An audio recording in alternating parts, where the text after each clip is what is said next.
Welcome to our channel English solution 48।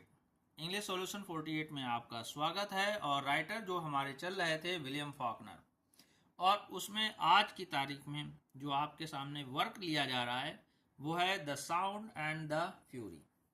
Clear है? और ये वर्क हमारा जो है 1929 को पब्लिश हुआ था। ओके, चलिए फिर कहानी है एक दादी माँ की डामडी। इनके बारे में क्वेश्चन पूछा गया है कि किस मदर का या ग्रैंड मदर का जिक्र किया गया है आपकी कहानी में। तो नाम आपके सामने है। इनके दो बेटे हैं, जैसन कॉम्पसन थर्ड और आपके मॉरे। क्लियर है? जैसन कॉम्पसन का विवाह जो है कैरोलाइन कैम्पसन से हुआ, और इनके बारे में जो प्रश्न पूछा गया है कि इनका मेडन नेम क्या था, यानी बिफोर मैरिज, तो सी वॉज बेस्कॉम।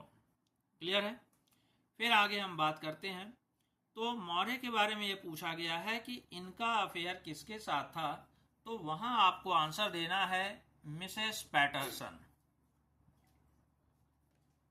ओके, फिर हम आगे और क्वेश्चन की बात करें तो इनके जो बेटे हैं, पहले नंबर पे क्वेंटिन कॉम्पसन, दूसरे नंबर पे बेटी है जिसका नाम है कैंडेंस कॉम्पसन, जिसको कैडी नाम से यहाँ पे जिक्र किया गया है। ध्यान रहे इनके बारे में ये पूछा गया है कि विच फिगर है, तो विच टाइप ऑफ फिगर, तो यहाँ पे मदर लाइक, उनको एक मदर के रूप में प्रेजेंट किया गया है। और खास बात बता दें कि विलियम फॉकनर ने खुद इनको ही मेन हीरो के कैरेक्टर के तौर पे प्रोटेगोनिस्ट माना है। तो ये भी एक क्वेश्चन आ चुका है, तो बी अवेयर ऑफ इट। ठीक है, थर्ड नंबर पे आते हैं जैसन कॉम्पसन। ओके, डन है।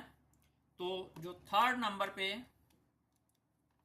आपका जो है जैसन कॉम्पसन, इनके बारे में पूछा गया है, तो ये भी आपको मालूम होना चाहिए कैसा इनका करेक्टर है या क्या इनके बारे में खास बातें कही गई हैं, तो इसकी भी आपको जानकारी होनी चाहिए। नंबर हम आपको बता देंगे। फिर आपके फोर्थ सन की बारे में बात होती है, तो वो है बेंजामिन कॉम्पसन, जिनको एक और नाम से पूछा जाता है, तो वो है कहानी में बेंजी। ठीक है, और बेंजी के बारे में ये कहा जाता है कि इनकी जो पर्सनैलिटी है वो क्या होती है, तो सबसे ताकतवर के तौर पे किया गया है, मतलब फिजिकल पर्सनैलिटी में। ध्यान रहे mentally he was very weak.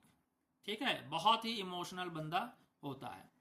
और इसका जो नाम होता है इनिशियल नेम मॉरे और मॉरिस नाम से प्रेजेंट किया गया है। तो what was the initial name, या उसको अपने बारे में क्या पूछना है, मतलब उसका पहला क्या नाम था, तो ये भी पूछा गया है, तो उसका भी आपको आंसर आना चाहिए। तो जो भी आपको ये बेसिक्स बताए जा रहे हैं कि ये ऑलरेडी क्वेश्चन में पूछे गए हैं, वही आपके सामने प्रेजेंट किए जा रहे हैं। ओके, डन है। चलिए और आगे हम बढ़ते हैं। तो यहाँ पे जो कैडी है, कैडी का जो विवाह होता है वो होता है हर्बर्ट हेड के साथ। ठीक है, हर्बर्ट हेड के साथ, और इनसे एक इनकी पुत्री का जिक्र किया गया है मिस क्वेंटिन। ठीक है, और मिस क्वेंटिन जैसे उसकी मदर होती है प्रोमिस्कुअस, उसी तरह से उसकी बेटी भी होती है मिस क्वेंटिन प्रोमिस्कुअस। क्लियर है? और ध्यान रहे जो ये बेटी होती है वो इनकी हर्बर्ट हेड की ना हो करके इसके लवर या डाल्टन एमिस की होती है। तो इसका मतलब जो इसके फादर हैं, बायोलॉजिकल फादर, वो डाल्टन एमिस है। जो क्वेश्चन पूछा गया है उसी हिसाब से ये चार्ट क्रिएट किया गया है। Okay, done. और ये राइट साइड में मैन विद रेड टाई, यानी नाम तो नहीं दिया गया है, बस इतना ही इनके बारे में मेंशन है। तो ये इन्हीं के साथ इलोप यानी भाग जाती हैं to the last of story में। ओके, डन है। तो इतने करेक्टर्स के बारे में आपको अच्छी जानकारी हो गई। ये इनकी टोटल फैमिली का मेंशन है। आगे हम बात करते हैं, तो इनके यहाँ एक कुक होती है डेल्से। ठीक है, और डेल्से जो कुक है वही इनके बच्चों की देखभाल करती है मिस क्वेंटिन की, और इनके हस्बैंड का नाम होता है रॉस्कस। डन है। रोस्कस और डिल्से के जो संतान है वो आपके 3 होते हैं। कौन कौन से? वर्ष, दूसरे नंबर पे टीपी। इनका बस इतना ही मेंशन किया गया है, विच आर द चिल्ड्रन। तो उसमें आपने इनको आंसर्स देना है। ध्यान रहे इनकी एक बेटी होती है जिसका नाम होता है फ्रॉनी।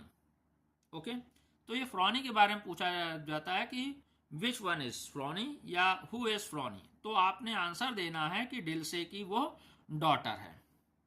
डन है। फिर हम आगे बात करें तो ये लस्टर का कहानी में बहुत बार पूछा गया है, कम से कम कई क्वेश्चन है। कई क्वेश्चन का मतलब है 7 और 8 बार। हाँ, आपसे एक छोटी सी बात कहनी थी, वो ये है कि जैसा कि लास्ट टाइम पे भी मेंशन किया गया था कि रंजीत सर की बुक में 14 से ले करके 43 तक का आपका the sound and the fury के क्वेश्चन है। फिर अगेन आपके 55 से ले करके 127 क्वेश्चन नंबर तक केवल the sound and the fury पर बेस्ड है। ये लगभग में 100 क्वेश्चन हैं जो आपसे पूछे जा चुके हैं और इन्हीं के बेस पे स्टोरी है, वो आप रिवाइज कर ले तो अच्छी बात है। और आगे हम बात करते हैं तो यहाँ पे कुछ कैरेक्टर्स और आते हैं। जैसे आपके ये कैरेक्टर है आपके अर्ल। अर्ल का क्या है? तो अर्ल का एक स्टोर हाउस था जहां पर जैसन कॉम्सन वर्क कर रहे थे। ठीक है, चलिए और हम आगे हम बात करें तो और भी हमारे सामने जिक्र किया जाता है। तो अब इधर ना जाए नाम, तो ये हमारे पास 3 नाम है। एक नाम है श्रीव, सेकंड नेम है गेराल्ड और थर्ड नेम है डेकन। तो जो श्रीव है, जो आपके श्रीव है ना, वो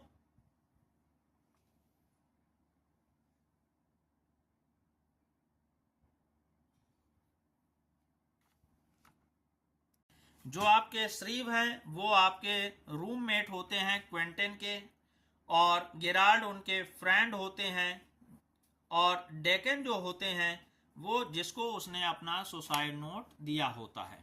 क्लियर है? तो ये हमारे टोटल कैरेक्टर्स होते हैं जिनके बारे में मोस्ट क्वेश्चंस पूछे गए हैं, वो आपके सामने दिया जा रहा है। ओके, क्लियर है? तो इनको हम दोबारा एक बार देखें तो आपके सामने सारी चीज प्रेजेंट हो रखी है।